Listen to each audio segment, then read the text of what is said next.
Break के बाद आपका स्वागत है। आइए आपको लेके चलते हैं उन गांव में।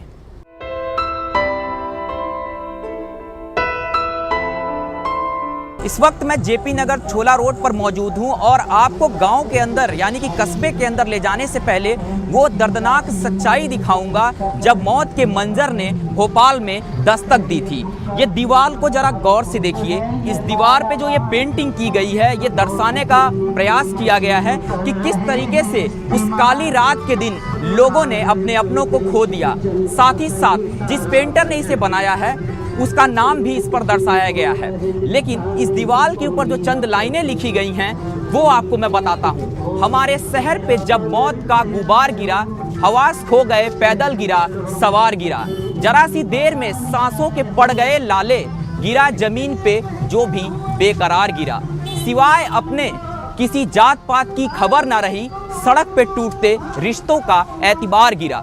वो हंसता खेलता भोपाल बन गया मकलत, हर एक कूचे में लाशा जो बेशुमार गिरा। जी हाँ, ये जो पंक्तियां लिखी गई हैं ये पंक्तियां उस दर्द की दास्तां को दर्शाती हैं कि किस तरीके से वो मौत की भयावह रात के दिन लोगों ने अपने अपनों को खोया। आज भी उसकी टीस लोग महसूस करते हैं। 29वीं बरसी करीब में है, लेकिन सरकारें अभी भी सियासत का वो गेम खेल रही हैं जिसे ना तो यहाँ की जनता समझ पाई है और ना ही आने वाली पीढ़ी। फिलहाल जब ये गैस कांड हुआ उनकी याद में ये जो स्टैचू बनाया गया है, आप देख रहे होंगे एक महिला है, उसके हाथ में एक छोटा सा बालक है। ये वो दर्शाने का प्रयास किया गया है उस काली रात के दिन ज़्यादा से ज़्यादा महिलाएं भी मारी गई थीं जो कि गर्भ से थीं और बच्चे भी मारे गए थे। तो उस चीज़ को दर्शाने का प्रयास किया गया इस स्टैचू के माध्यम से, ताकि जब भी वो दिन याद आए यहाँ पर एक दीपक जला सके लोग और अपने अपनों को श्रद्धांजलि दे सकें। 3 दिसंबर की काली रात को शायद ही कोई भोपालवासी याद करके अपने जख्मों को कुरेदना चाहेगा। इस घटना को आज 29 साल हो चुके हैं, लेकिन आज भी यहाँ पर रहने वाले लोगों को कोई न्याय नहीं मिल पाया है। इन 29 सालों में आज भी लोग दर दर की ठोकर खाने को मजबूर हैं और इस गांव में जाने के बाद आज भी कुछ बूढ़ी आंखें मिल जाती हैं जो इंतजार कर रही हैं सड़कों पर बैठकर सरकार से मुआवजे के लिए। कुछ सरकार से आपको कुछ मिला उसमें मदद? अरे क्या मदद दिया बेटा, 25,000 दिया, खा दिया। 25,000 रुपये मिले? अभी तक उसके बाद से कुछ भी नहीं मिला। तो क्या नेता लोगों से बात होती है? अरे नेता लोग खा गए ना, पैसा सब खा गए। आपके परिवार में कितने लोग थे? हमारे 6-7 लोग। अच्छा, कुछ लोग मर भी गए थे। कितने? कौन आपके परिवार से कितने लोग मरे थे? मेरे लड़का, बड़ा लड़का। तो देख सकते हैं कि ये बूढ़ी आंखें अभी भी थक करके सड़क पर बैठ कर के ये इंतज़ार कर रही हैं कि इन्हें मुआवजे का मरहम लगाएगी सरकार। लेकिन जब मैंने इनसे बात किया तो इन्होंने बताया मात्र मरहम के नाम पर 25,000 रुपये दिए गए हैं।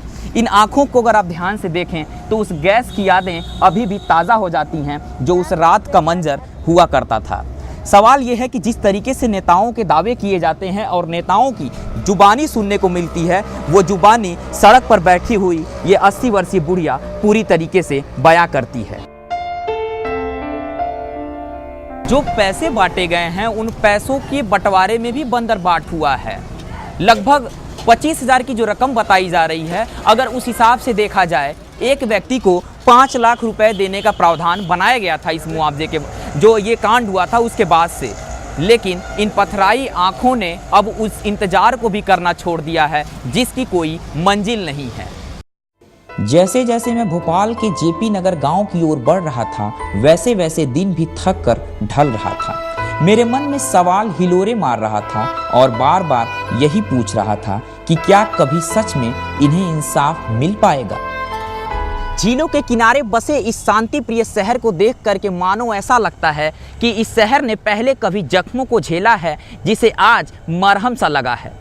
सुकून से रह रहे इन भोपाल वासियों को देख करके ऐसा लगता है कि 29 साल पहले हुई इस भीषण त्रासदी के बाद जरूर ये पटरी पर लौट आए हैं। लेकिन वहीं पर इंसाफ की राह में खड़े आज भी कुछ ऐसे लोग हैं जो इस गैस त्रासदी को नहीं भूल पाए हैं। उन्होंने अपने अपनों को खो दिया और उसका गम आज भी लोगों के जहन में ताज़ा है। 29 साल बाद ना जाने देश में कितनी बार सत्ता परिवर्तन हुआ, लेकिन वहीं पर राजनीतिक विशेषज्ञों की माने तो आज भी लोग इसे राजनीतिक रुख तक पहुंचाने में कायम होते हैं। वहीं पर कुछ लोग दोषियों के खिलाफ कार्रवाई की बात करने से भी परहेज करते हैं। 3 दिसंबर सन 1984 की रात को हुआ ये हादसा डिजाइन में कमी के कारण प्लांट का रेफ्रिजरेशन सिस्टम ठीक तरह से काम नहीं कर रहा था। यहीं से वो गैस लीक हुई थी उस रात को, जिसके बाद से पूरा भोपाल मातम के माहौल में पसर गया था। आज इसकी 29वीं बरसी है, लेकिन ये जर्जर हुई मशीनें उन हजारों कत्लों का गुनहगार हैं जिनका गुनहगार अभी भी भारत छोड़ के जा चुका है। यही उपकरण थे जो काम करते थे फैक्ट्री में। अगर इस फैक्ट्री की बात करूं तो इस फैक्ट्री के बारे में ये भी बताया जाता है कि जो भी इसमें बॉयलर लगाए गए हैं, मैं आपको दिखाना चाहूँगा कि ये बड़े बड़े आप देख रहे होंगे जो बॉयलर यहाँ पर लगाए गए हैं, ये इस फैक्ट्री के जो पहले कर्मचारी हुआ करते थे, हादसे के पहले की अगर मैं बात करूँ, जो पहले कर्मचारी हुआ करते थे, उनका कहना है कि जो बॉयलर लगाए गए थे, दरअसल इन बॉयलरों में खामियां थीं। ये बॉयलर सही तरीके से काम नहीं करते थे। ये जो बॉयलर थे, इनका जो मीटर था, इन बॉयलरों का जो मीटर था, ये सही तरीके से ये मीटर काम नहीं करता था और उन मीटरों की शिकायत भी की गई थी कि जो पैमाना है, जो मानक है, उसके अनुसार ये मीटर काम नहीं कर रहे हैं।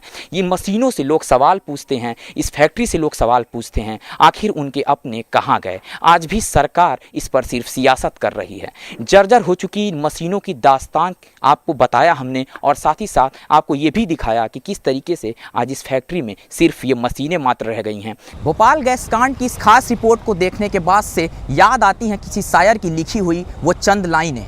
स्याहियों से निकलता हुआ नजर आया, कोई चिराग तो जलता हुआ नजर आया।